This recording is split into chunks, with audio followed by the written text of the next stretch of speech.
All right, welcome into CFP Reacts. I am your host, Scott Schiller, your board certified financial planner. I've got my coffee here and I'm ready to go. So let's jump right in. And in today's video, we're going to be talking about the top questions to ask a financial advisor. And these are going to be great questions to ask an advisor you've been working with, whether it be for 30 years, 3 days, you're just setting up an appointment with them this week, or you're just here looking for information on what to look for, what to ask an advisor who you are potentially looking to interview. Now, I'm going to be doing a separate video on what to look for in a financial advisor, which I felt like was different from this.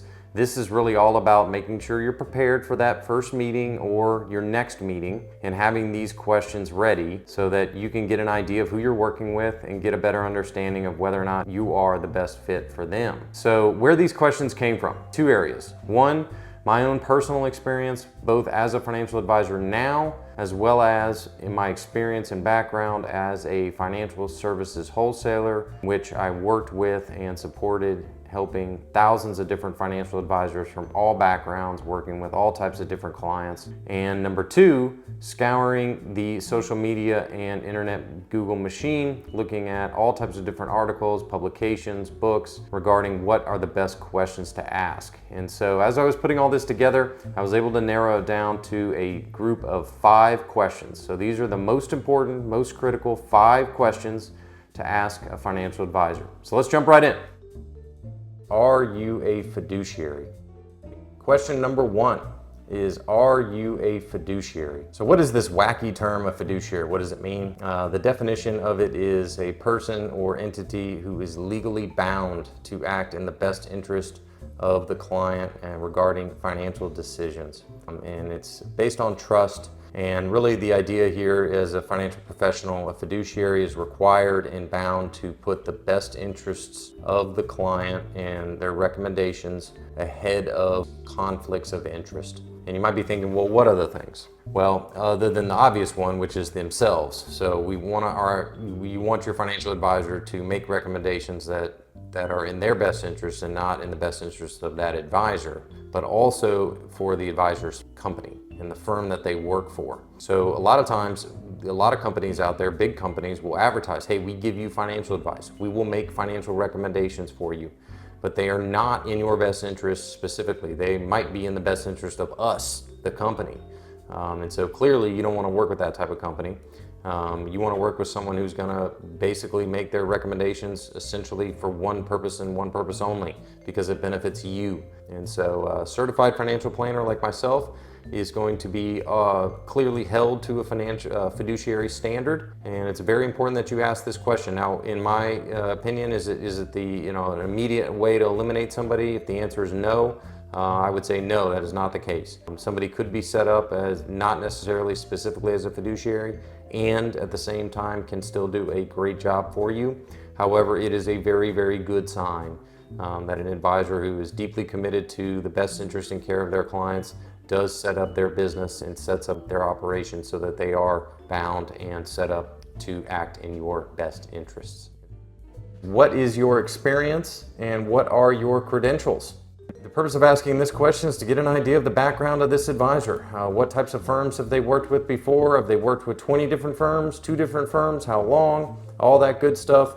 It's important later too, I'll explain why you need to ask this, is what licenses do they hold? Do they hold what's called a Series 7, Series 6, Series 63? These are different securities licenses that allow the advisor to offer different types of services. Do they have a life insurance license, for example? All of these things are important to ask so that you can verify who they are and what they say they're doing.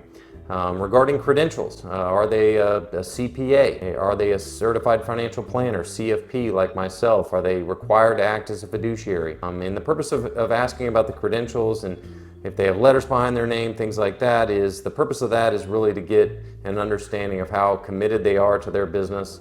It shows that they have spent, number one, a lot of money and a lot of time and effort and energy into passing the exams.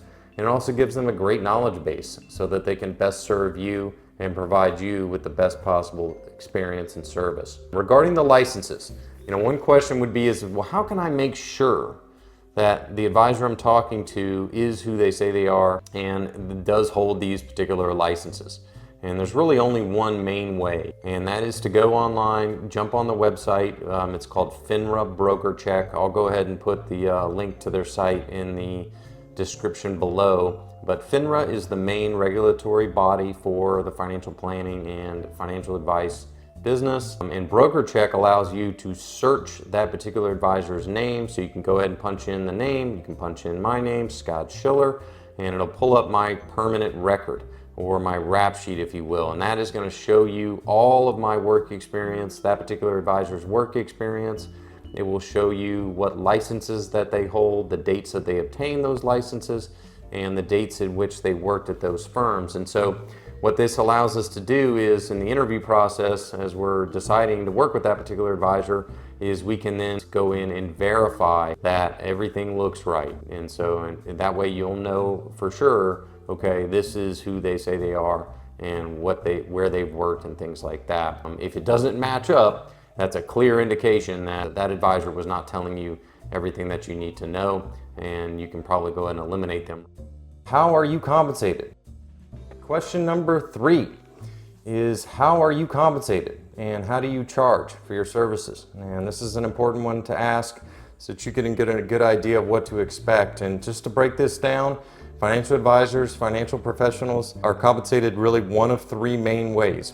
Option number 1 is they receive a commission. What is a commission? A commission is a percentage, a flat fee charged based on the product that was sold or set up directly from the company to the advisor. It's not paid directly from you as the client. It can be set up as an upfront situation where it's just a percentage and that's it, nothing beyond that. But it can also be done as what's called a trail commission, which the advisor receives an ongoing percentage of a trail commission paid from the company to the advisor. So that's option 1, is a commission. Option number 2 is an assets under management or fee-based assets under management advisory fee. And what that is that is a flat percentage fee charged based on the value of an account. So as an example, let's say you have a $100,000 investment management account and an advisor is charging you a 1% assets under management advisory fee. In my example here, we're going to pay $1,000 every year based on the value, which can go up, can go down as the account changes, and you continue to pay that on an ongoing basis as long as you have the account with that particular advisor. Those can be charged typically on a quarterly basis. I've seen some done on a monthly basis or annually, but that is the fee-based assets under management advisory fee. And then option 3 is a flat fee. There's 2 ways there. That is an hourly. So a client hires me and say, Scott, just work for me. I need you to do this one particular thing for me. The average certified financial planner charges $350 per hour of their work, and you can just be billed on an hourly basis. The other option is to do what's called a flat fee for service, whether it be designing and writing up a financial plan specific to someone's situation, such as a retirement or financial independence plan, where the advisor is just charging you a flat fee for that particular plan. And so there's no right, wrong, or indifferent on these. It's just good to know. It's a great question to ask. Now, typically what you're going to hear out there is that the fee-based, that option number 2 that I mentioned, is the best, quote-unquote, best way to go ahead and work with that advisor. I would typically agree with that, but don't be limited to that. And it's also, I think it's important that, as an advisor, we stay open in the ability to do all 3, because there is no real clear way to know which is in the client's best interest until we know that situation and what is going on. And so it may be a commission. Maybe commissions is in your best interest, best route to go. We don't know that yet in the upfront. And so great question to ask is, how do you get paid? How are you charged? What is your investing philosophy and what type of clients do you work with?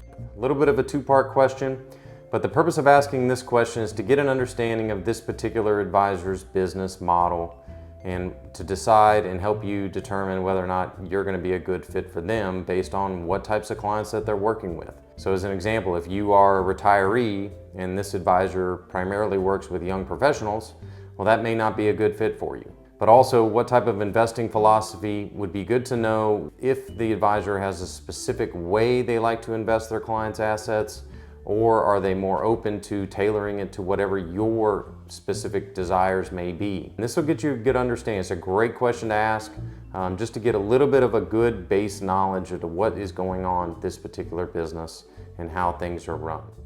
How often are we going to meet? How often should I be hearing from you?